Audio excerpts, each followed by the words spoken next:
د افغان ځواکونو د پیاوړتیا او د مخکې تګ پر سر د ISI غړو ترمنځ خپلمنځي شخړه رامنځته شوې ده چې دا شخړه چیرته شوې پاکستان د افغان ځواکونو په اړه تازه سوي لیدي دلته یې له موږ سره په دې ویډیو کې کتلی شئ. درنو لیدونکو السلام علیکم، وخت مو په خیر.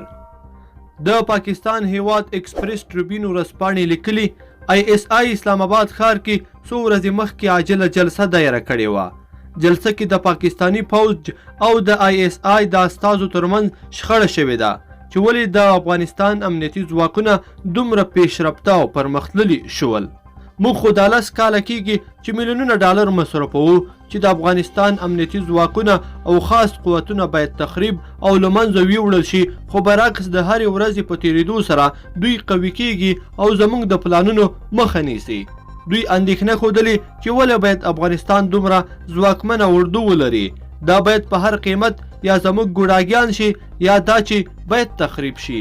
دې جلسه کې تصمیم نیول شوی چې د افغانستان د ملي امنیت خاصو قوتونو د تخریب لپاره باید 10 میلیونه ډالر د یو کال لپاره ځانګړي شي.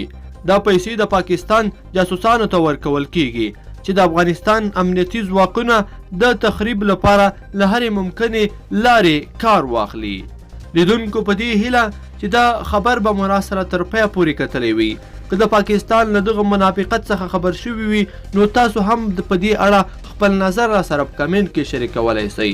لیدونکو که مو ویډیو خوښه شوې ویډیو لایک کړئ، د سره او چینل هم سبسکرایب کړئ.